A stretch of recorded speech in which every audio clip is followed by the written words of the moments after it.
Hello, everyone. It's Wednesday. It's sometime somewhere in the world. Although I'm just thinking maybe it's not Wednesday in Australia. Is it Wednesday in Australia? I don't know.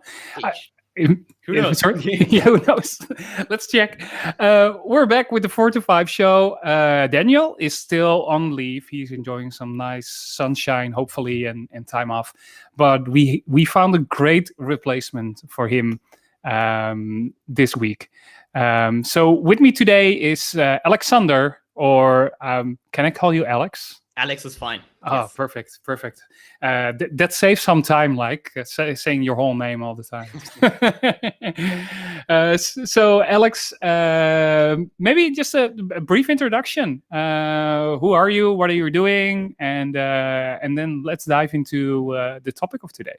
Sure. Thanks, Stefan. And thanks again for having me today. So I'm Alex. I'm actually a customer engineer for Microsoft. I'm working in the customer success department of Microsoft. And well, if you ask me on what kind of technologies I work, it's mainly Azure Active Directory. Who would have guessed today? Nice. But coming from the on-prem world, of course, we all kind of come from there, right? Not a lot of people are born in the cloud. They just start now.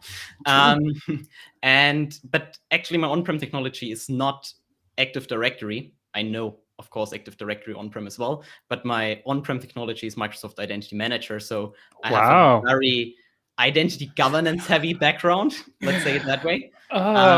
We could spend hours talking about MIM. Which one did you start? Like MIAS, ILM, FIM, or MIM? Or I started with FIM actually, to be honest. Okay. But that's just because of my was it still called ILM 2? Yeah. That was like the pre-release version of FIM, but yeah. Okay, nerd talk. Exactly. No one will know what even MIM or FIM is here. Exactly. Probably, No. Please forget about it. We've never said it. Go ahead, continue. Sorry. So yeah, that's where I'm coming from. So I have quite a identity governance background. But over the past years, I'm more involved in Azure Active Directory topics and drifting into that security area where I have basically arrived already. And one of the main topics I deal with is actually conditional access. But usually in a broader term, I support customers in their modern identity journey. So conditional access is just one piece of that. Okay. So how would you fit into such a journey as a customer engineer? Like you've got a default set of customers, or it's like an ad hoc engagement? How would that work? So there are mainly two types. One is ad hoc engagements, where customers that have their specific contracts with Microsoft in our customer success department, where they just have a question or they need a workshop, and then that gets put in a queue, and we will try to find an engineer in the Microsoft world that can help that specific customer. So that's more of these ad hoc engagement, and it happens that you see a customer one time for one day, and that's it, and you never see them again. Wow. But you did help them with something, right? Yeah. And hopefully had some impact with that one. And the other type is where you actually support customers on their long term. So not on a project perspective, but actually more on a, yearly. You basically say, I support you the whole year. So you have a amount of hours that you support them. And that's where you support their, for example, modern identity topics that they have over the whole year. I see. And that's a Microsoft financial year or a normal people calendar year? Well, it's basically the contract year of the contract they sign, so it's neither. But it can be both. It depends probably then. Yeah, exactly. So then you have you work with the customer for a year, and then one customer will stay, and then the other one can change, right? Because their contract date is different. Then is that how exactly? Yes. Oh, yes. Okay, interesting. That must be very dynamic then, seeing multiple customer environments, talking with multiple customers and what they're doing and helping them out. Exactly. I think it's the good mix that makes it interesting. So cool. It always depends what kind of engineer you ask within Microsoft. Some they say I do 100% just ad hoc engagements and that's it. I don't have any permanent customers. But I think it's good to keep it in a 50-50 balance so that they actually see the struggle of environment, like of a company as well, like the organizational struggle of enabling MFA, for example, see what it actually costs you to go through all these different stages in an organization to get it approved to actually do it. So seeing that organizational struggle is usually also very beneficial to actually know what it means, what you're saying.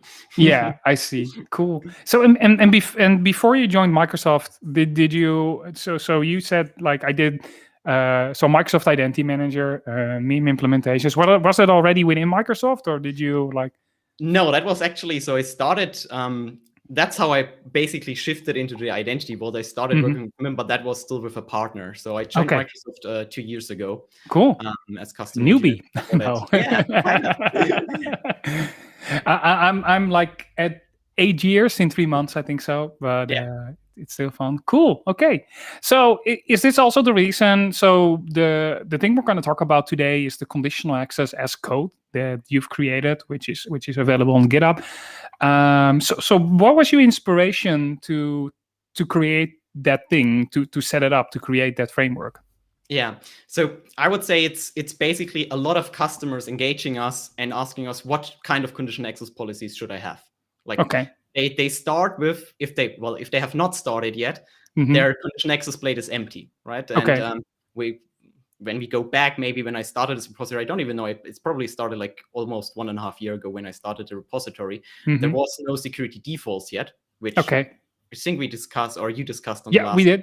As well a little bit. Yeah, but maybe a little brief thing, like security defaults is the thing you get for free with every Azure AD, right? Which includes some conditional access aspects, as in blocking legacy auth, enforcing MFA, but then with the Authenticator app based on risk, that's like the core thing. So there was, before we did that, so that should be 1.5 years ago, something like that. I think we announced security defaults on Ignite last year or the year before, but we can check the GitHub repo to see when your first commit was. That's true. Yeah. So, but if going back, it basically means, before there was security default, you had to secure your tenant, and securing your tenant usually meant dealing with conditional access. Now, you might have some customers that are okay with enabling security defaults, and their tenant is pretty much secured with that from an identity perspective.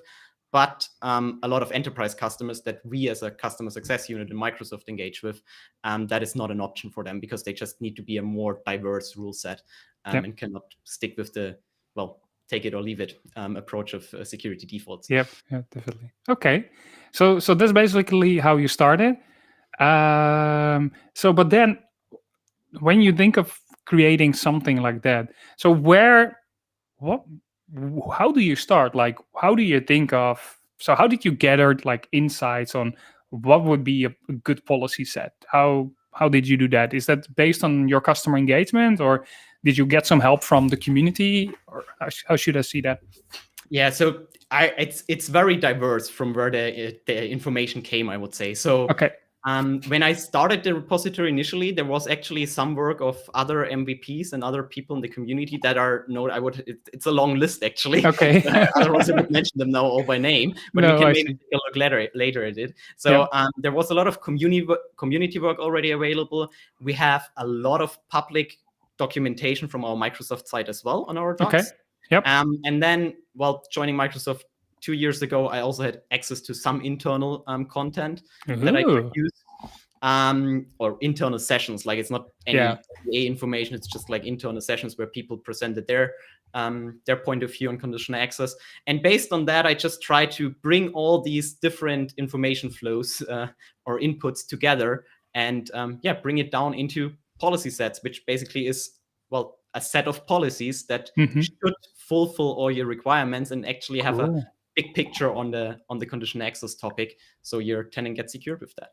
So basically, I can go into the GitHub and then look at the policy sets and think of like, this sounds like something that fits my needs, fits my organization, and then I can just deploy those policies to my Azure AD tenant. Cool. So that's something you can do, but I would add that you should you should take it as a blueprint, because every organization is different. So the policy sets that I have there, it's more of they give you an idea, they give you a very good blueprint that you can then adjust based on your needs. And there are some decisions there are always decisions to make when you define your policy set. So that's something we're going to talk about a little bit later. Like, what are these important decisions, these main decision points that you have to take that define your organization's conditional access policy set? That's a good point. Awesome. So should we have a look at it and then look at those policy sets? I'm very curious. Although I have a look at the GitHub, and for people joining, thank you for joining today. We're talking about conditional access as code. So Alex, he created, based on all kinds of input, what you said, there's a long list of people that contributed to it, but also from the Microsoft documentation, a GitHub repository which contained policy sets. And that's the thing that we're gonna talk through today. So let me share your screen. Yeah. There we go. Cool. I think I actually have a credits section here. So just to name a few, it's also Jan that was here on the call, on the session 2 weeks ago, I guess. It's Daniel Kroland, Alex Fields, quite a bunch of them. I see a few very familiar names in there. Yeah. Klaus and JJ, for example. Funny, Klaus and I used to be the same team a few years ago. So I know Klaus very well. He's been doing stuff with conditional access for a very long time and presenting on internal conferences as well on conditional access. So cool. I actually speak with him quite regularly. We have a call scheduled for tomorrow with him. Oh, really? Oh, cool. Say hi from me. Yeah, we'll do. Cool. Okay, so let's have a look. So if I would go to this repository, where would I start? What would be like? So you talked like there are also a few policy sets, but you probably start at home.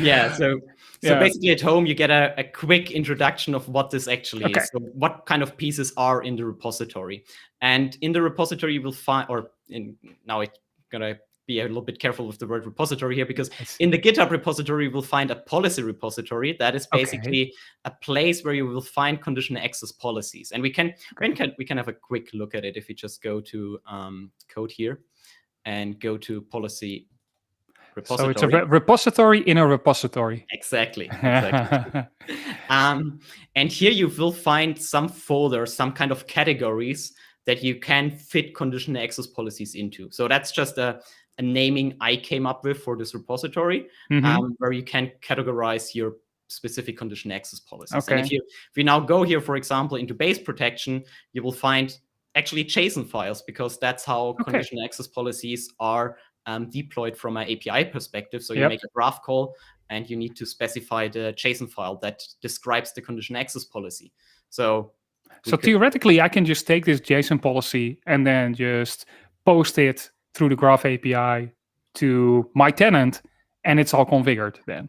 Exactly. That's something you could do. There's one exception, though, because the repository or the deployment, and that's the second piece that we have here, or actually the third piece, the automation solution to deploy it, does a little bit of magic. And that means that the policies or the JSON files, they have some well-known replacements. So if you look at the JSON file here, for example, you see something like exclusion group, for example, or a synchronization service accounts group, or emergency access account group, right? So if you just paste that one into Graph Explorer, for example, and try to post it, it will complain a little bit. But if you replace that, you can totally just copy paste it and post it with Graph Explorer as well. I see. And these are the things what you said as well, or there's probably more like you need to think about what you're actually want to approach. Like this is a base, but it needs some input from yourself as a company before you can deploy this. Exactly, yes. I mean, you can deploy one of these policy sets that I described, maybe just disabled or in report only mode, and then adjust it from there as well, just to get a better overview of what kind of policies should you have. Right? Okay. But let me go one step back. So So I'm going way too fast. just go back to let's take one step back and go back into the story. Yes, perfect. Yeah. So basically the policy repository, that's just a place where all the policies are. And you wouldn't deploy for example, you would not go and deploy all admin protection policies or all Okay. base protection policies. So it's just a set of policies, and maybe there are some policies in that are right for the one customer, and there are some policies in that are right for the other customer, just in that base protection folder here. But I use these policies that are available in that repository here to then build policy sets. And policy sets are then like specific choices from that repository to build a policy set that actually makes sense in a big picture. So I see. that actually it gives you protection for the whole tenant, and it covers and should cover all of the use cases that are relevant to conditional access. Okay, so we have the policy repository in the GitHub repository, and those policy repository will become part of a policy set. Exactly, and it sounds more complicated than it actually. No, I know. I'm just joking around a bit to put it like that. The funny thing is, what made me think of this, the reason I'm pointing it out is that I know we have some stuff in our product which is also like, wait, what? What is in what? And that's a different name. For example, if you look at entitlement lifecycle management, where we have a policy which is connected to an access package, which is in a see, I already forgot, but it's also like multi-layered connected type of thing. Not saying that this is the same thing, but it's good to point out like how they are related. I can already think of something I can contribute to the repository is like a picture. I'm a very visual person that will basically show like we got that policy repository and then policy sets. I'm not sure how I can visualize that, but and that will basically take the input or a decision tree or something like that. I'm just now thinking out loud, but I can think of ways to show that. Yeah, sounds cool. For sure. So, and now there are a few policy sets that I came up with that kind of should replicate these different kind of customers. So take it as different blueprints, basically. Blueprint is another word you could use for a policy set, right? Because it implies that it's not finished. So could have been a better wording there. I see. But there are a few different. So you can see there is something I call it device trust and network trust. So mainly the difference if the customer has devices registered already, and if we can use that information in access decisions. And then there is also that difference between licensing. Always, I see. Always plays a role, right? I noticed that. So why should I, like, say, use device trust with Azure AD P2, which will be a higher license than with P1? Is there like a description? What's the difference between the two policy sets and why it's maybe better or why it's different? Yeah, so I don't think I have explicitly called it out what's the difference, but if you would look into the, if you go here to the policy sets, and then you select one of them, you will see what kind of policies are in there. Okay, cool. In that policy set. So that's where, that's the complete set that would now be called Device Trust AD P1 and P2.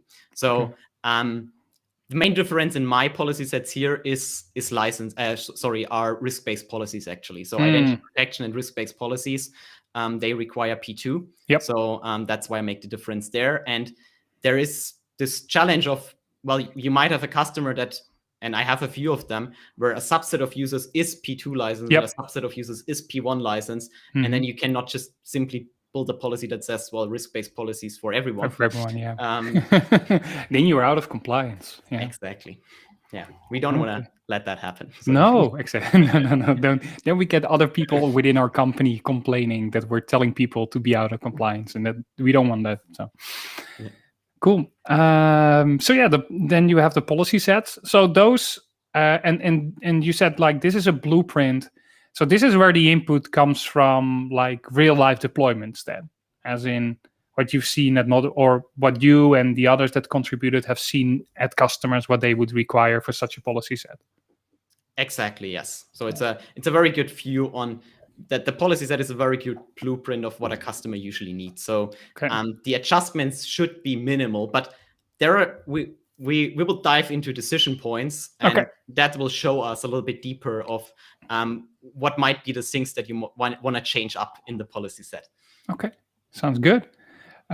So for example, if you look at the bare minimum, now I'm pretty curious what I can find in there. You are. Yeah. So, Well, we can take a quick look actually. Yeah. So it's just a little bit difficult because of the I see. way it works here from the column sign. But what does it do? So it requires MFA for admins. Okay, perfect.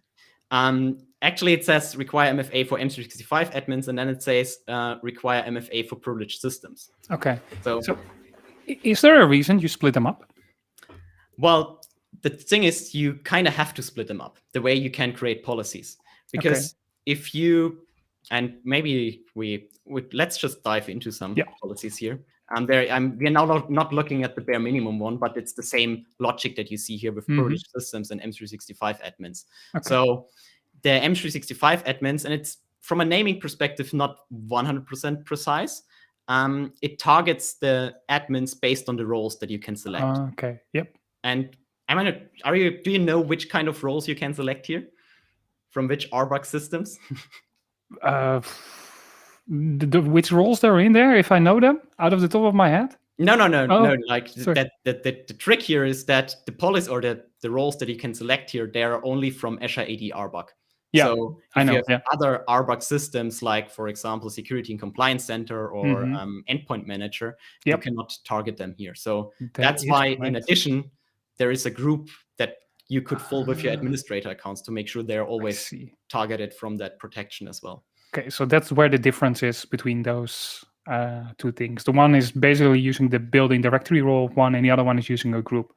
So is that not precise? Because you can see that's now one policy that targets the roles and the group together, and the other one targets actually all users. Okay. But it targets specific apps. So, for example, Azure Management, or if you want to look at some of our competition, something like AWS or GCP, other public clouds or very sensitive systems you could add here that then they are then protected, and it doesn't really matter who accesses them, right? Yeah. Doesn't matter which user. So I just want to say welcome to all the viewers that coming from Coded Live. Thank you for joining. So today we're talking about conditional access as code. So Alex here has a GitHub, or set up a GitHub repository, because it's GitHub, so everyone can basically join in. That helps you basically setting out policy sets, I just learned, based on repository. So basically setting a conditional access baseline. If you're looking like, what type of policies do I need? It's a set of policies that has been put together based on all kinds of customer engagement. Did I say it right, Alex? Yeah. Oh, sound good. Cool. Okay, awesome. So so thanks for joining. So we're now looking into one of the rules that will be created by the system. So we're starting basically with the bare minimum, where we're talking about require MFA for admins, and then it's not only one of them is MFA for admins, and the other one, this is actually a point I wanted to go into.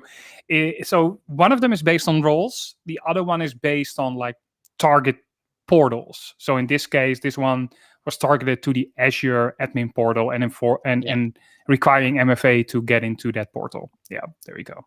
Exactly. So you selected all users, and I see specific users excluded. That's good. I just wanted to, and there you go. So is the whole group creation part of the tooling?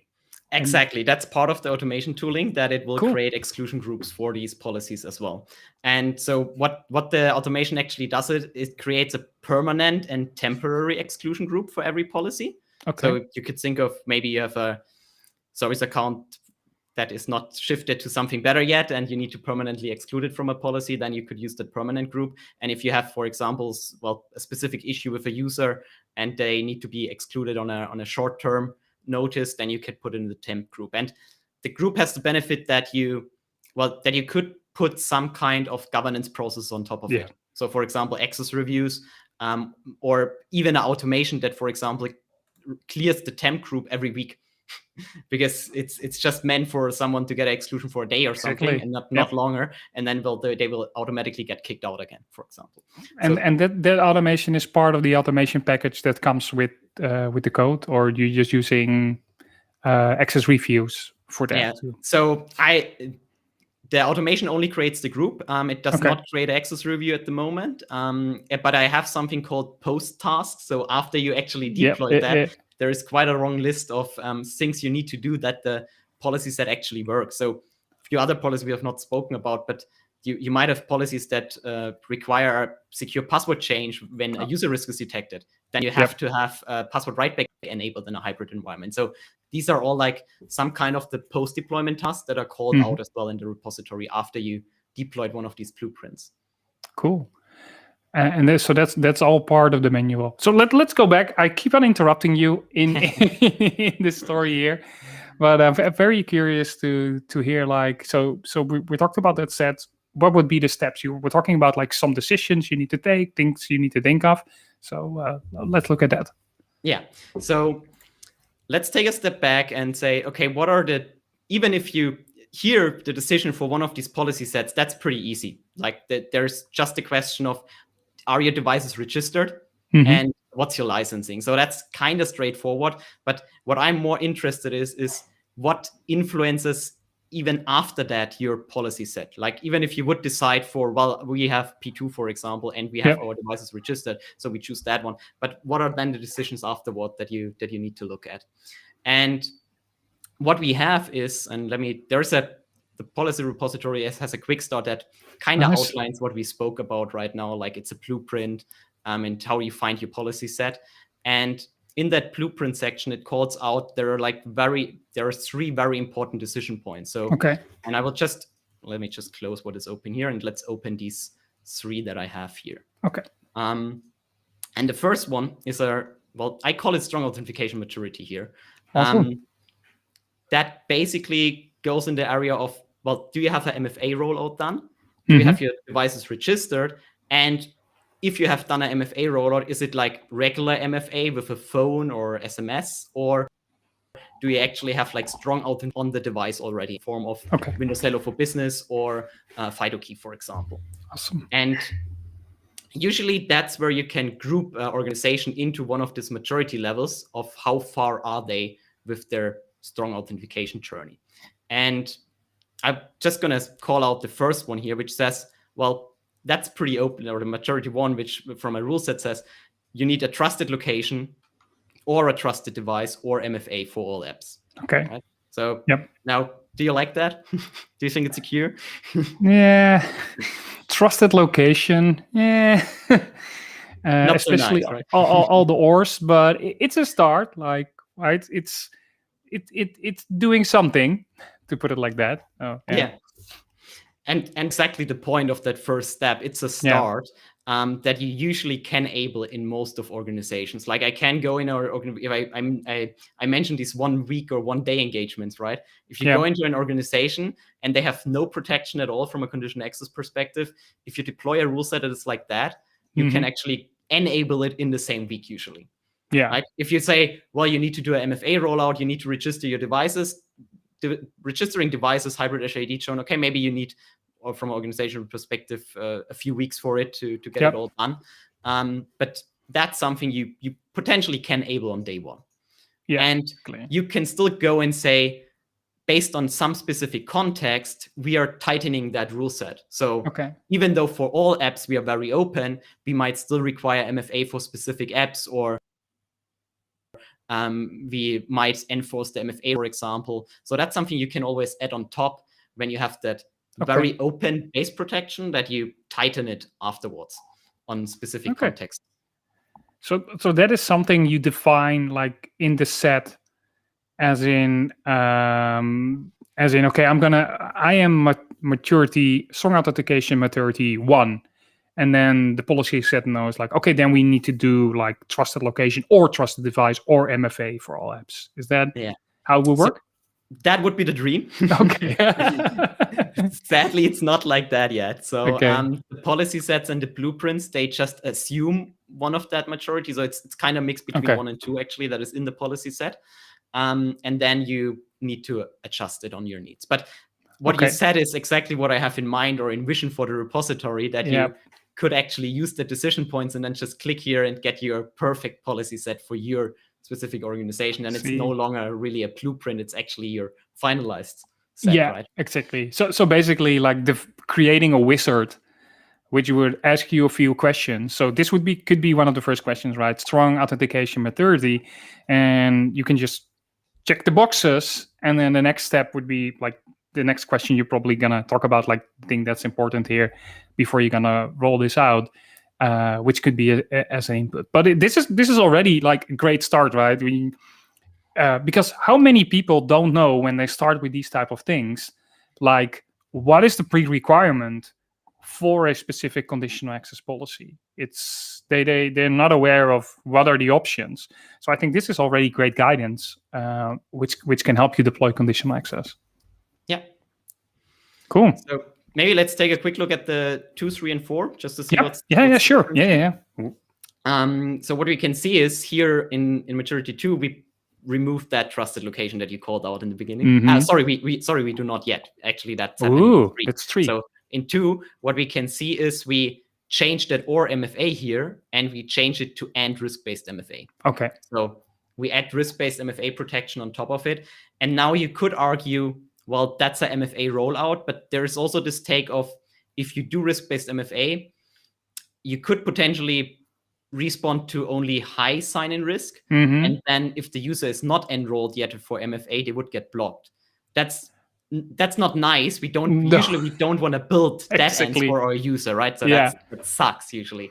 But, I can see where you're going from a security perspective. I think from an end user productivity perspective, it's not the best way to go. But yeah, again, finding that balance, right, between those two. Yeah, exactly. So, but usually I would call out, if you enable risk-based policies, you should do your MFA rollout for sure. The other one where you would force your users into a dead end, that's a risk decision. You would have to do that. Yeah. Any like would it be nice, like, if you would say MFA rollout? I know I'm just gonna plug it now. We have a great deployment plan on rolling out MFA. Maybe it would be nice to add that here, right? Like, oh, you need to do an MFA rollout. Click here for the deployment plan, which can help you rolling out MFA. I will put it on the screen for the people who don't know about their deployment plans, that they can have a look. But I can imagine that would be an interesting piece if you're looking into a MFA rollout. For sure, yeah. The deployment plans help with that. I'm gonna create a link from the screen so people can have a look at the deployment plans as well. Okay, go ahead. So one important piece, though, in that level 2 here is, since we removed for all apps that or MFA, it basically means this one here would limit your users to, well, corporate devices, unless you give them the possibility to enroll personal devices to become a trusted device. That said, when I say trusted device, that's something that you won't find in conditional access, right? So there's no control where you could say require trusted device.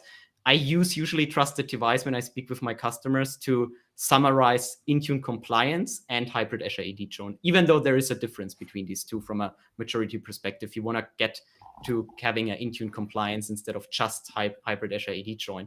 But yeah, just to make it easier to understand, I call it here a trusted device. Okay, I see. So we got a question from Full Snavel. Sorry, Mia names terrible. So what about MFA that run on the same device as I'm logging in from? Is those useful or an illusion? So I think if you think about MFA on the same device, you're probably thinking about Windows Hello for Business, which because we do not have like. Can you think of something other MFAs which would run on the same device? Well, you could simply sign into Outlook or a website on your phone, and you have the Authenticator app on the same phone. That is true. Yeah. But it's still, I think, if you look at MFA, where we're talking about MFA, it's something you have and something you know, which in this case, you have the device, which will become that second factor, and something you know would in this case be a password. Or hopefully you go passwordless, but then it's going to be a different story about MFA, to be honest. So it would still be two things. That means that if I'm an attacker, so what we're trying to do here is, if an attacker gets your credentials and trying to sign in as you, what it means if you're using the same device or the same device, it still requires you to have that device. So it's an extra step for an attacker that it also needs that device and it needs your password to do the MFA. Let me see. What I meant is that we had an MFA secure account. Some devs installed the MFA device on the same laptop they were working on. So what I said in this case, I'm not sure about what you mean with like install the MFA device on the same laptop. Could be like a key you insert, like from an Azure MFA perspective. I know there are apps that you can install on your machine that will generate those codes and that can help you sign in. MFA app. So we don't have an MFA app so you cannot install it on a Windows machine. You can install it on your phone and then use that. But then still, with the Authenticator app, you can require to have like a Face ID or a fingerprint before you can open the MFA app on that device. So it's still something you have and something you know from an MFA perspective. So I think the most important piece is to think about the attack path the attacker is going to take, right? Yeah. So what's likely going to happen is that they try to guess your password, or that they trick you into phishing, or that they have a breach happen and there was your password. So these are the three biggest issues we have from an authentication perspective. Yep. It's password spraying, it's breach replay, and it's phishing. So against these three scenarios, MFA protects you very well. And for that, it doesn't matter if the MFA is running on the same device or not. It still protects you from these three scenarios. If we are speaking about a client compromise, yes, then that's something where the MFA app or whatever it is being on the same device becomes an issue.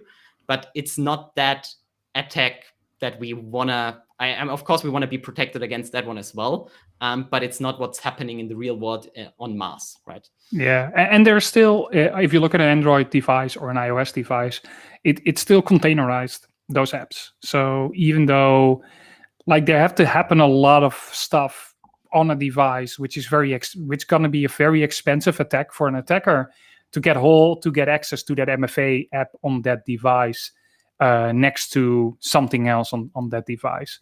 And I think that's what you said, Alex, as well, is that most of the attacks are like password spray attacks or replay attacks, where they just try in bulk with a lot of accounts and just try to find some account, because these other types of attacks, which are always possible, are just very expensive to execute on because it requires a much more targeted attack in this case. So there's a less likely chance of that one to happen. Cool. Okay, let's go back to the maturity strong authentication levels. So yeah. So the point I was calling out is that here in the maturity 2, we say trusted location or trusted device. So if we do that for all apps, there is no usage anymore from a non-trusted device, assuming these personal devices that your employees might have, that they don't come from a trusted location. So that's just an assumption I'm going to make. But then this means, well, there is no usage from your personal device anymore. And that's something that is good in sense of that we usually want a trusted device and a strong authentication as well. Both is like our main goal, but we might still have some scenarios where it's okay that the user can use their personal device that is not managed, that is not completely secured, because they're accessing some kind of data or app that is not that sensitive, where it's okay. And actually is a benefit if they can still access it. So that's why here there's a shift. In the beginning, we had this very open approach with double OR, and double OR MFA here allows you to use the personal device.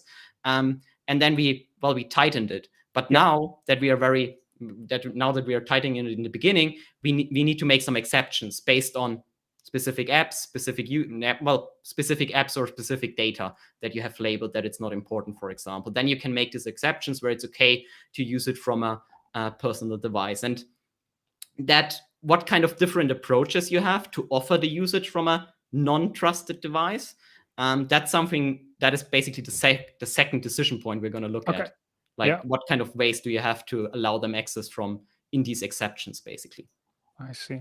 Yeah, so you basically, in every level, you're making the, let's say, attack survey smaller and smaller, going from like less trusted, more open with location, right, or trusted device or MFA, you're basically going to tighten it to only saying you need a trusted device that we manage and that we know like is in a specific state, and there's a less chance that that device is compromised. Exactly. Yes. Yeah. So that's what we can see here. Maturity 3, not much is changing. We can see that the trusted location is going away. So now we need a trusted device, and we still do risk-based MFA. And to be honest, I think trusted location, especially in the current situation where work from home is kind of typical, and even though there's like VPN, but I heard so many customers around like the VPN couldn't handle, they hadn't had enough capacity for those people working from home. So then a location is harder and harder to enforce with all people like working from different locations. So then definitely you want to move up into this maturity tree to go to a trusted device where location basically doesn't really matter anymore. Yeah. And I want to call out, though, that's the moment where you have to go really in detail about the trusted kind of devices you have, because that's where you need to look at the different stack of devices you have, like your iOS devices, your Android devices, your Windows devices. What about Linux users? What about VDI environments your users might be accessing Office 365 or Azure AD authenticated services from? So usually that means diving into the details of where is the customer at the moment from a trusted device point of view. And just answering it for Windows will not be enough if you do it here and say trusted device for all apps, for all users, for example. Yeah. So I see you're mentioning also maturity level 4, like Windows Hello for Business and FIDO2, which of course are great because it doesn't require you to enter a password. And I just want to link this to FuseNable asking like, why not use MFA only for authentication then? Basically, it's kind of doing that is different, right? It's Windows Hello for Business is it's by default, it's 2 factors because it's something you have, the machine, and something you also have or know with your face or fingerprint or a PIN. And the same goes for FIDO2 exactly. So that would be an alternative if you're looking into like getting rid of that password all along. Yeah, agree. Okay, so I already skipped ahead on the maturity 4. Sorry. That's fine. I think we are pretty much there anyways. So there's not much to add on 3. It's just that the trusted location goes away, and you need to be very careful about the trusted devices or type of devices you have. And now, and I'm curious about your opinion, because in that maturity here, I switched from risk-based MFA to always MFA. But the argument is, well, we shouldn't require always MFA before that, because it will just keep people prompting and they will just blindly accept the MFA request. So that's the idea behind here, that I say, okay, the moment you have Windows Hello for Business or FIDO2 rolled out, like the moment your users are logging into their devices with a strong authentication and they don't even notice that they are doing strong authentication or MFA anymore, that's the moment you can basically say, okay, now we require it always, because you're not going to annoy them with it. No, definitely, and I agree with that. It's like the less MFA, the better. And I think the best example here, was it a year ago or maybe more, that an app was created in the Android store, which will automatically approve MFA push notifications. Yeah, because people got so annoyed of like doing MFA all the time, they just installed an app and just let it auto approve all the MFA stuff, which basically takes away the complete idea of that MFA solution. So I think what you said, like, and I think that's a good one to think about, like, the less MFA, the better. What you said, so Windows Hello for Business, FIDO2, it's MFA by default. Same with the MFA claim in the primary refresh token. It will bring in that security, but it will give so much better end user experience. And then developers don't need to build those auto approve MFA apps, which are they're gone from the store, luckily. Yeah. But yeah, I think that says it all around, like, MFA and how many times you want to do MFA and how you want to do this. So basically, to be honest, on maturity 4, where you say like always MFA, I would actually consider maybe keeping it on risk-based MFA, and then say risk-based, and then yeah, because that will basically only trigger MFA when there's really a risk detected. But yeah, you can have some applications that maybe you want to require MFA all the time, but yeah, it's an interesting piece, and it's a maturity that not a lot of customers that I work with have reached. So it's also open to be discussed, I would say. For sure there is like pieces where you might still do some tightening, where, for example, for an admin, you maybe don't want to rely on risk-based MFA. You want to do always MFA, but that's not your normal employee that you're talking about. Yeah, true. Yeah, definitely with admins, you just want to do always MFA, I think. And and one thing also to call out, I say here only if you have Windows Hello for Business 5.2 login, but that's something that you only have available on Windows devices, right? So it's anyways a little bit, well, not completely right, because you couldn't even achieve. True. For now, we're definitely looking into 5.2 on Android and iOS to make that available as well, as those systems do support FIDO keys. iOS, I think, since iOS 12.1, just the top of my head. And Android does support it as well. But yeah, that's a good point. For now, it's only on Windows devices where you can use that. Yeah.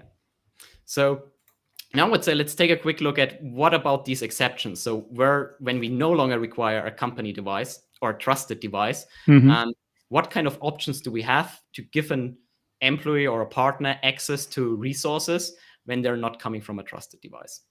And so I have this, it's a very short, brief list here of bring your own device approaches. And now I called it bring your own device approaches, but you have to say for most companies, that means that your employees actually have corporate owned devices. They use it most of the times, but there is this fraction of 5% maybe where they use not the corporate device that they have been issued, right? Yep. So that's more common at least in Europe. I'm not sure about the US. If it's more common there to actually have like a 100% bring your own device, but customers I work with, it's usually more these 5% usage that we are talking about. Yeah, choose your own device, basically. Then it is. Yeah, right. Yeah, no, I've seen the same thing. That there are not many like companies that really tell you like go to your nearest store and just buy a random machine and expense it and use that. They normally have like a procurement process. They have a standard set of machines that they use that you can choose from. So it's more a choose your own device type of thing. Yeah, exactly. So let's just take a quick look at what kind of options do we have here. So it starts very open, which means access with username and password. So no MFA, you can just access the resource with username and password. Not very nice, but it's the most open approach you could take, right? Something the policy sets that I showed, they don't even allow that, right? Because the baseline would already say, like in maturity 1 that we looked at, it already says like trusted location. MFA, yeah, right. So it would fall back to MFA. So that's not even possible in my policy sets. But I have valid concerns already heard from customers. For example, for my apps, I have a customer that said to me, well, just let my users get to my apps with username and password, and if they are then jumping to a specific app that requires MFA, that's okay, then they can be prompted for MFA. And the reason was that they had some apps as linked SSO where they just have these bookmarks, basically sending them to other authentication services for apps. And that's why they say, well, I don't want to annoy them yet on my apps, just if they actually go to an app that is protected with Azure AD.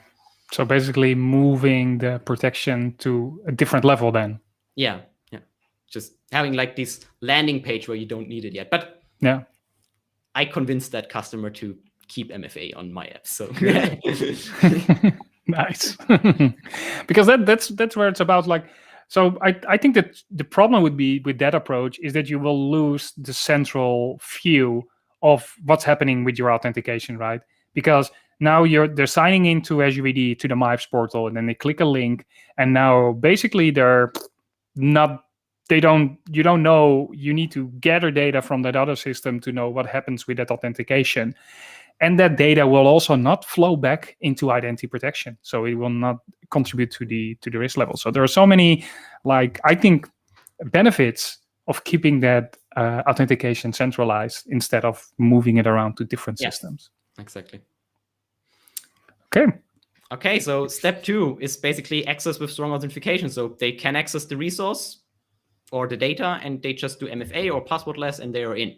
But with that, you have only protected the authentication piece, right? You have not protected the data itself that they might have access to. So that's where the conversation usually dives into the data loss prevention conversation, where conditional access is just one puzzle piece in our complete data loss prevention story from a Microsoft 365 point of view. Definitely. But looking at that data loss prevention pieces, what kind of options do you have? You could allow access with strong authentication, but then add some data loss prevention controls on top of it. So that could be session controls with MCAS, or it could be app enforced restrictions or app protection policies on iOS and Android, for example. So you could add some kind of these data loss prevention controls. Another way to approach it is to actually offer a VDI environment. So for example, Azure Virtual Desktop, where users can connect to with strong authentication, and then you make sure that data is not getting out of that virtual desktop you have given them access to. I see. Yeah. And then we get to 5, which means, well, you allow them to actually bring their personal devices into management, so that you can make sure from a management point of view and compliance checks that they are actually trusted, compliant devices, and then give them access again. But that's basically what we're doing with Microsoft, right? I can take my personal phone and just enroll it if I like, but then it does enforce some restrictions and monitoring and stuff on my personal device. But I can do it if I want to. If I'm on vacation and need to do something, then I can enroll it. So cool. Yeah, actually we are doing 4 and 5. So we have Azure Virtual Desktop available to us as well, that we can access from a non-compliant device. That is true. Yeah, good point. I never use that, but yeah, it is available. Cool. And then the last one. Yeah, the last one is access only with corporate devices. So you would forbid that they can enroll personal devices. And that's an important piece, because that's something you cannot do in conditional access.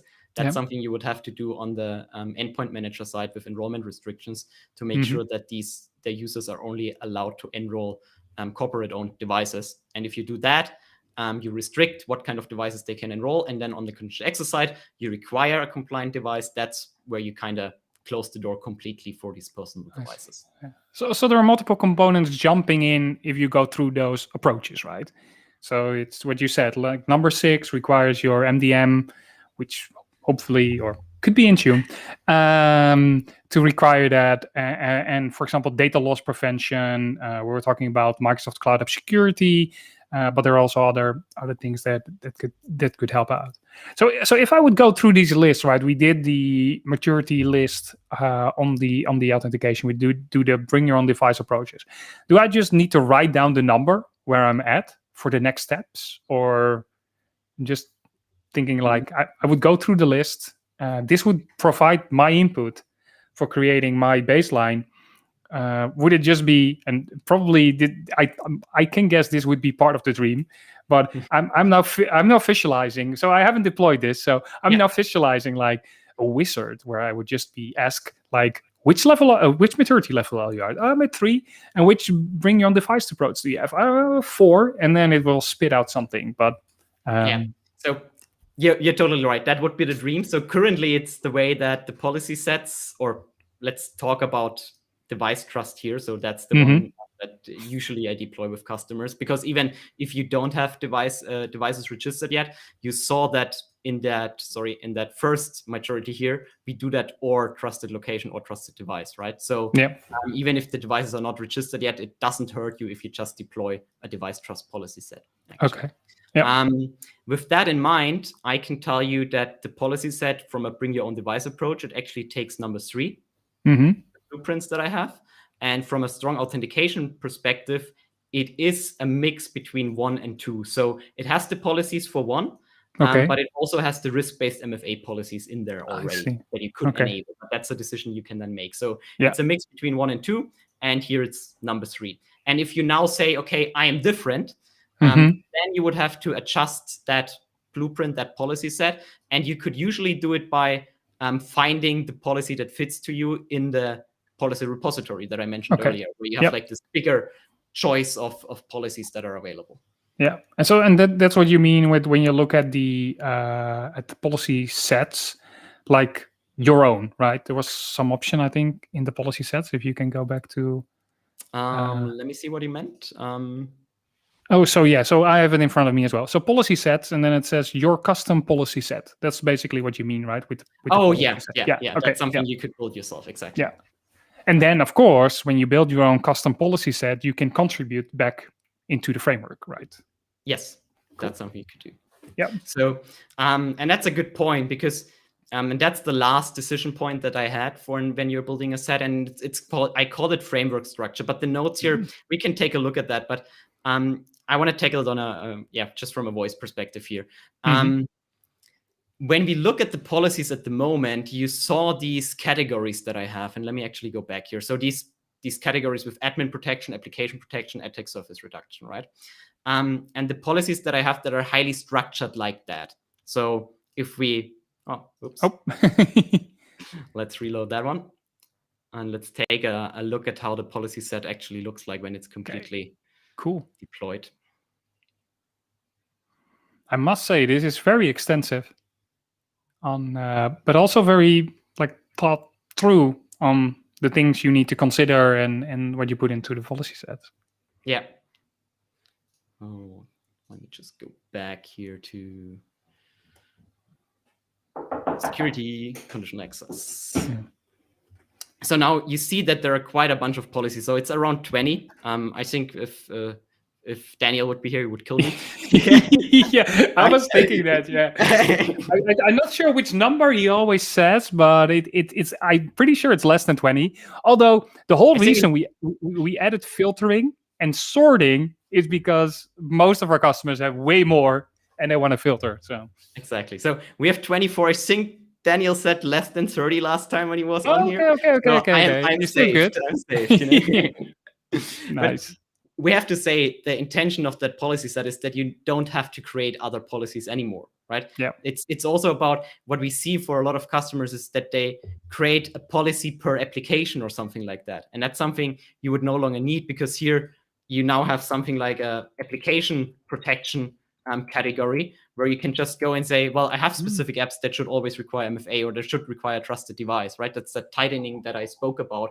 If your base protection is very open with MFA or trusted device or trusted location, then you could go here and say, well, we are onboarding this specific app. What kind of data is in that app? You speak with the application owner in your organization, and based together with them, you decide what kind of protection should be required for that application that we are now onboarding to Azure AD. And then you can group it in here and put it in one of that policies, and it's protected, and you don't need to create another policy. So the goal is that it actually stays at 24 policies, even though it looks like a lot, right? Except of just creating a policy for every app, which make it pretty chaotic. So the numbers in just a small thing, the numbers in front of the policy. So they're basically I can see admin protection is all 100, and then base protection is 200. That's just to sort them out, right? It doesn't mean any. Although in conditional access, of course, there's no prioritization of rules. It's not a firewall, but it also has nothing to do with something like that. It's just a number for this category. It's just a unique number that you can use when you speak with coworkers, for example, communicating around the policies. And also for sorting, it's quite nice because it will make sure that it's always sorted the right way. Oh, yeah, that's true. Nice. I love those things, those small details. Cool. Okay, so we went through basically so you were at the framework structure, right? Exactly. So what we can see now is the structure of these policies is very oriented on these categories that I have. And now choosing the right framework structure for your organization is also a very important piece that I usually talk with customers about, because there's another approach which is very persona focused, for example. So that you say you make a clear persona admin, a clear persona internal employee, external employee, guest. So when we look at framework structure in the wiki here, we can see a few of these technical organizational views that I just mentioned. Internals, external admins, guest admins, service accounts, service principals. And what about the rest, So that's another way to structure your policies. the thing is, if you do that, and if you keep a concept that you just saw like here, it kind of increases the policy number a lot, right? You probably can get rid of the admin protection. Like admin protection is kind of already a persona. It's like a not truly persona oriented in that way I implement it, but it's kind of a persona. But what you still need for every persona is like kind of a base protection, attack surface reduction, application protection, data protection. So these categories, they would stay with you. So you can basically, it's basically multiplying the base set of policies with the number of personas that you have in this case. Exactly, yes. Yes. But since there is no persona structure in that policy set that we see right now, it's a little bit more complicated from the way you can build the policies, because you still need to make some difference. For example, sometimes you see something for internal users here, for example. I see, okay. Or you see something like there should be, let me see, should be something for like guests as well. Can't find it right now. Doesn't matter. So I believe you. I believe you. So there are some pieces in there, and that gets easier if you shift your persona perspective, but it will still increase the number. Like it's just not, you cannot take the 24 and multiply it with the persona number you have. It's not that bad, but it's going to increase your the amount of policies you have.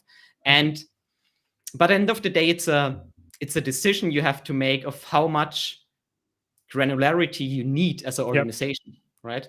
It doesn't help you if you have 5 policies, but you cannot enable it because half of your company can't work anymore. It doesn't help you if you have 24 policies and you cannot enable it. I personally, and now since it's good that Daniel is on vacation, I prefer a customer that has 50 policies and these policies are enabled and protecting all personas, compared to a customer that has 20 policies where half of the policies are in report only mode because the impact would be too big when they turn them on. Okay. Yeah, I see. So you're basically saying like you're like more what is it? Not a big bang type of approach with a policy, but then just put it into more like buckets. So the persona buckets in this case. So I'm going to enable MFA. I'm not going to do it for the whole organization at once. I'm just going to say internal users maybe, or external users first, and then go along with it. Would you say like then after you basically enabled a policy for all personas, would you say like let's consolidate them back into one policy instead of leaving the amount of policies? Because if I want to update something now, I need to update 5 policies instead of 1, right? Probably not, because you could do it if your personas are all the same, if your policies are the same, but often it's not, because what you mentioned was basically a staged rollout, right? Where you can approach it from a staged rollout perspective, and you start with a small subset of your users, and then you slowly increase the number of users you're targeting. But that's not what a persona is trying to achieve. A persona is trying to achieve a different behavior as well. So maybe you always want to require MFA for guests, but for your internals, you want to have that difference of MFA or trusted device. And then for your admins, you might have always MFA again. So you might have the differences between the personas.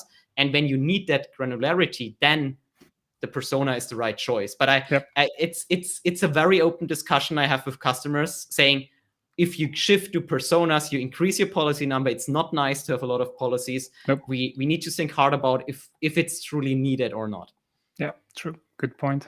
And be glad, that Daniel's not here. He will probably scream at you. Cool. So let's have a further look. So personas, and then I see SPA. Yeah, so basically I tried to gather a few different places where personas come from. So what kind of different personas could you have? And that's where it gets kind of messy, and I'm sure how much we want to dive into it, but I will give you a teaser. So these personas here on the top, that's what most companies will tell you what their personas are from a Azure AD perspective, authentication policy perspective, right? Then we have SPA, which is our securing privileged access documentation. That's where it stands for, right? So it's linked here. It's how do you secure, just a securing privileged access documentation. And that, for example, speaks about a standard user, high impact developer, and IT operations. So just a different view on personas, right? Okay. Yep. I see. And next one, cloud adoption framework.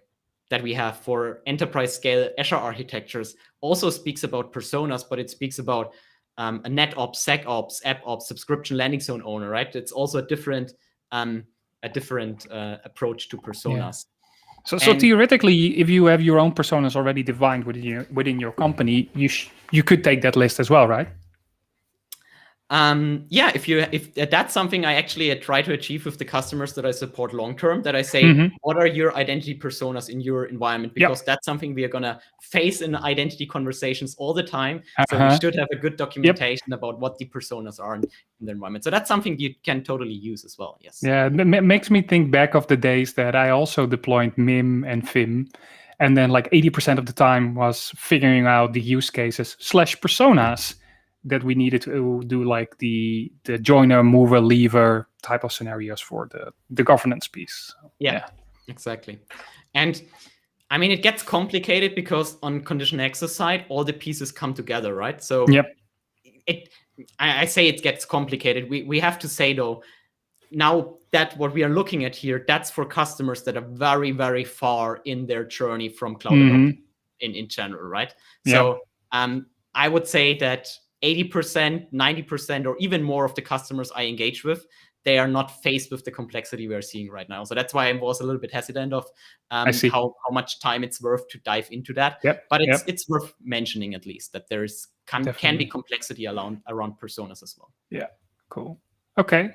So we got the set of personas, or we can make a decision if we want to use personas or not in our deployment. And then we can talk about context. Well, that's just additional stuff that you can use to policies, or that might influence your policies. I would say let's skip that pieces. Okay. So this is basically just a list for you to think like about the stuff you need to know before you're gonna deploy conditional access, right? It's like, be sure to think about this. Maybe you don't need to do anything with it, but as long as you've thought about it and figured out if you need it or not, that's a perfect thing. Yeah. So that's it. It's more of a brainstorming input for these conversations. And what I call out here on the top is basically, it says, if you build policies, it's a combination of a persona and context that will determine what kind of security control you're requiring, right? Okay, and it's just other words for the way conditional access policies are structured, because you decide the users you're targeting at the top, right? Then you add some conditions, which is context, and then you have a security control. So but that just gives you a little bit of more of a high-level overview of what that could be. Right? Awesome. So this is now all the pre-rec input we need to think about before we can deploy a policy set, right? Or are we missing something? No, that's all. And I would even go as far, it's more than you need to deploy it, because you could simply deploy it without giving so much thought about these decisions to make. But it's about how much do you want to adjust that blueprint, right? We are deploying. I see. Yeah. So you could be like perfectly fine with no / minimal changes to what's already there, and just deploy that, and then have that base set ready. Exactly. So what I mentioned was that it's like a mix of 1 and 2 here, right? And it's 3 here from a bring your own device approaches, the blueprints I have. And from a framework structure, it's structures based on these context categories here that we saw, like admin protection, base protection, attack surface reductions. So that's what you're going to get in the blueprint. And all that decision points that we looked at now, they just help you to see what else would be available, or what might be part of the discussion to decide if that blueprint is right for you or not. Yeah. Okay. So we're ready to deploy. Should we look into how to deploy? Sure, we can do that. Oh, that sounds fun. And it's actually quite quick to do that. So what we have is, if you clone the repository, you will get something called deploy policies. Okay. And deploy policies is a PowerShell script at the moment, and it will stay a PowerShell script. So some thoughts about where this is going to go maybe later. Currently, for authentication purposes, I think that's interesting for a few people here. It does graph calls, and currently it needs its own application. So on the Azure AD side, we have an app registration, and it uses device code flow for authentication. And then it also still uses the Azure AD PowerShell module. So That being said, Ooh, time to migrate. Time to migrate to Graph PowerShell module. June 2022, we're gonna deprecate the Azure AD PowerShell module because it's still using the old graph endpoint of Azure AD. That's gonna be deprecated, so the module as well. But actually, the strategy now is to use the Microsoft Graph PowerShell module for Azure AD as well. So if you're gonna migrate or planning on migrating this, look into that PowerShell module, because that's basically going to be the future where all the Azure AD related PowerShell complets are going to be. Yeah, exactly. So it's using module Azure AD at the moment, and then it's going to move. It should be moving to the Microsoft Graph PowerShell module. That would be the plan. Exactly. Awesome. But let's skip that and let's go into the deployment because it will still work until June 2022, and I think that's enough time to basically update the script that it works with the new endpoint and the new PowerShell module. Yeah, sounds good. So what do we have? Maybe let's take a quick look at the application we actually have in that tenant here. So just go to app registration, owned applications. Oh, come on. Is it like me? There we go. So we have condition access deployment here as app registration. And what does it do? It currently has no client secret, so it's using delegated permissions, and that's what you can see here. Well, actually, it's a mix right now because it's my test tenant, so there are a few application permissions as well, but you saw that there is no secret assigned to it at the moment and no certificate, so it cannot use application permissions. It's using delegated permissions, and we see it has application read all, it has policy read all, and it has policy read write condition access. So these are the main ones that are important. Okay, and this is also in the documentation, right? How to create the app and which permissions you need. Exactly. So if we go back to the repository and we go to that quick start wiki where we talk about, it's a blueprint, find your policy set, a little bit of the implementation. Ooh, graphics. We talk about yes, graphics as well. Nice. So these categories that we have, and then there is this deploy the policy set section that actually walks you through step by step of what you have to do, and also what kind of permissions do you need, because since it's delegated permissions, you need also RBAC permissions on the Azure AD side, which is condition access administrator, application administrator, and user administrator. And you're using the delegated permissions so that you don't need to store a secret with the script, right? I guess. Exactly, yes. Okay, yeah. So that's another piece. The solution right now, I focused the work over the past months very much more on getting a good policy set that we talked about over the last hour. Not so much on having the perfect automation. Just because I think the more important thing is having that conversation of where are you in your journey, where do you need to go, what does your policy actually do. If we talk about the perfect automation, we also have some great sessions from I believe last Ignite that we had about automation in pipelines, for example. So putting that pieces into pipelines to deploy it. Yes, so there are other automations that might be better from an automation perspective, but it's also a question of what do you want to do, right? If you want to build a pipeline that automatically deploys your condition access policy, that's already one step more advanced than most customers are. So here it's more about having an easy way to deploy the policy set. Exactly, and I think you should also ask yourself the question, like, how many times are you going to deploy or update your condition access policies? Exactly. And hopefully with that policy set you're getting, not so often anymore. Yeah, exactly. Nice. Okay. So app registration. So everything's in here, all the permissions that you need. It's delegation, so we don't need any secret. But we do then need to authenticate when we run the script, right? With the device code flow. Yes, that's true. So let me actually check something, how we're going to do it exactly. Because I'm already authenticated in that environment right now, so I have a little section for development here that I usually can enable a debug mode, and then it will skip the authentication piece, let's say it that way. But what we can do is we can just comment that out, and we do it completely from the scratch, let's say. Awesome. So we will just run the PowerShell script, and it will ask us for a few pieces of information. A prefix. So since I'm creating groups, that's a prefix that will be added to the groups that are going created, right? So we're just going to use CA here for now. Okay. It's going to ask us for a ring. That's something we have not spoken about, but it's another piece in the automation where you can deploy policies multiple times, but then roll it out in phases, right? Okay. So that's what you mentioned earlier, where you said, well, that might be a persona might be good for that. That's actually what I have here for a staged rollout. It's called deployment rings that you could use, but we have not talked Sounds about familiar. Inner ring, outer ring. Yeah, exactly. So now we will just choose all because that's what we have. And is that predefined which rings there are, or is it just something you can freely choose it? So basically, when you choose a ring, when you say it's a ring, and when you make it a ring-based deployment, it actually creates a group for that ring where you then can put people and it targets the policies on that group. I see. Cool.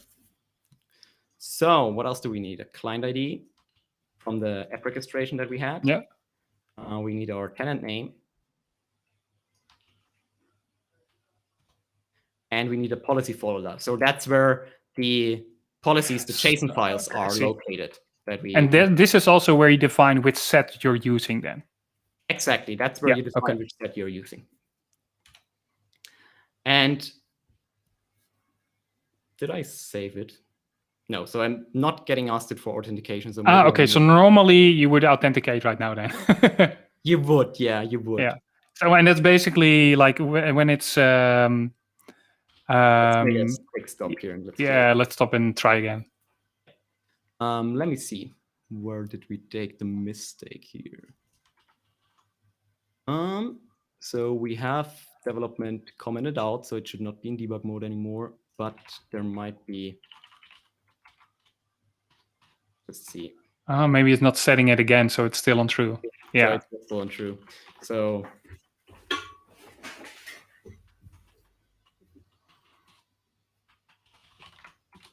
okay, so there we now go. Okay, that should be better. Let's try again. Okay, so the prefix and the ring, the client ID.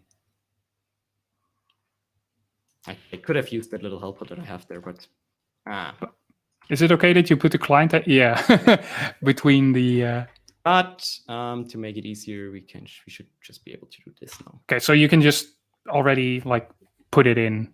Exactly. So that's just preferred with the parameters. So yeah, so we're gonna get asked to do a device code flow authentication here. Okay. That's something we can do. We just need to because I have. So you need to go to that URL, enter the code that's there. Exactly. Okay. So now we are already authenticated with an account of the test environment.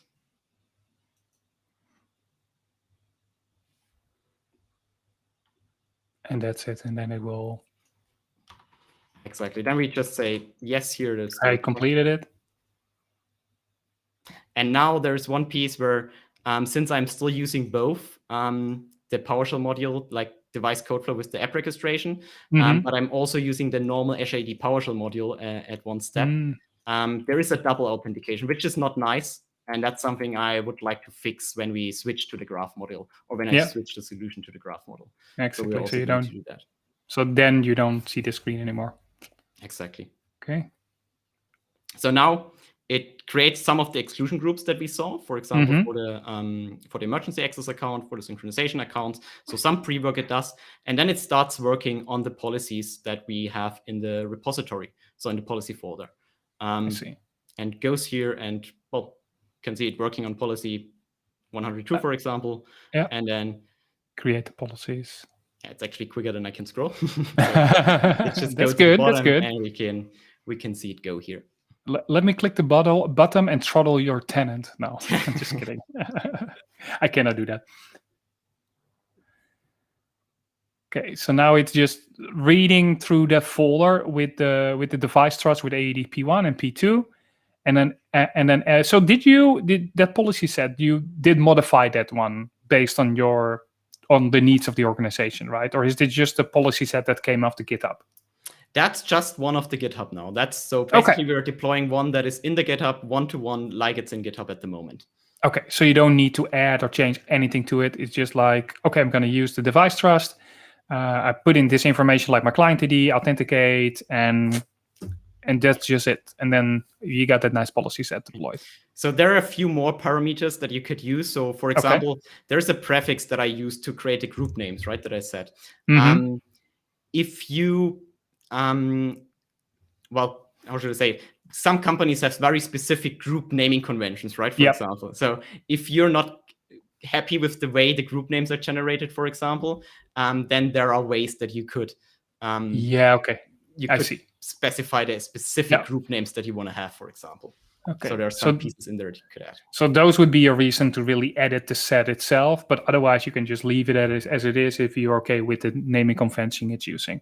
Exactly. Yep. Cool. So now I'm curious to see in your tenant. Yeah. So I think now maybe we made a mess, maybe not. Now you got like 300 policies. Let's see what we did or didn't do. Sometimes it takes a little while for them to show up. And by default, they are in report only mode. Yes, by default, they're in report only mode. It's actually something I call out because there are some policies that where even report only mode could cause some prompts to end users, right? So, device out, for example. Yeah. So it's something called out in the guideline that you should take care of these and might need to swap them to disable them. But it's very a specific decision as well, and I decided to keep them in report only mode. Rather than have them off in the repository. But yeah, organization-specific decision, I would say there. Yeah, exactly. So now you got the policies in there? Yeah, let's actually just do a quick sort by creation date here, because we can see start here. Yep. Yeah, so that's the policy set we just deployed, 620 from 100 down to 507. So these are all the policies that we looked at earlier. Now they just... since naming is not unique on a conditional access policy, and we now said deploy a new policy set, we didn't say update our existing policy set, then we would have to add the IDs of the existing policies in the JSON templates of the folder. That's something we can do. And then it would update existing policies as well, the script. Right? It can do a patch on the policies. But we didn't do that, so that's why it created the policy a second time, and we see from a naming here, it's exactly the same, right? The same, yeah. It's hard to see which one is new. Yeah, which one. Luckily, we have the creation date in this case. But normally, you would deploy it once, then take those IDs, put them in the folder, and then the next time you're going to update them, it will only update them, and it won't create new ones. Exactly, and you could just put these JSON files in your Git repository if you want to, and then just say, okay, in the future, when we make updates to conditional access policies, we update the JSON file, we let the script run to update the policy, and that way you already have versioning for your conditional access policy. Cool. You have configuration as code for your conditional access policy, basically. With that. Nice. And that's basically what the name is of this, right? Conditional access as code. That's perfect. Awesome. Very cool. So I'm going to put the link up in the screen again for people who want to have a look themselves, or maybe even want to contribute, right? Or I'm just assuming that you would allow people to contribute to. I'm happy to anyone that wants to contribute. Also, for anyone to open issues, I usually work on them. Nice. There are a few open too, with topics of improvements that should be happening to the repository. So yeah. Awesome. Cool. So this was very, very cool to see, and I think also very useful for people to use. So go check it out, aka.ms/CA code. It's on the screen as well. Alex, thank you so much for joining this week. And maybe we will do an update session in the future on if there's something new exciting to talk about this topic. So thank you very much. Thank you very much. Then the last thing we need to do is rate a channel, which I always tend to forget. So I'm just going to press the button, and then I'm going to leave the choice to you. So we basically have 4 choices here. So we got Rockstar74, which got 26 viewers at the moment. We got Instafluff, which has 20. We got RWX Rob, which has 9. And then we got Code Rushed, who has 3. So which one should we pick? We take the one with we take the Rockstar actually. So that's a good choice. The Rockstar. I see someone in the chat suggesting Code Rust. I don't want to push it, but okay, that's also good. It. Yeah, I asked you, and then someone in the chat says something. I'm fine. Let's go with Code Rust. Are you okay? Okay, Code Rust. It's gonna be. So I'm gonna press start raid, and then it's gonna take a few seconds to get the raid ready. So now it's gonna grab all the viewers and then push them to a different channel. Cool. Okay, ready to raid. Thanks, Alex. Thanks again for joining. Everyone, next week, same time, same channel. And on Friday, of course, we have the developer edition on the 4 to 5 show here on all the channels we have. So Twitch, YouTube, Facebook, wherever you're watching. Thanks, and see you next week. Bye-bye.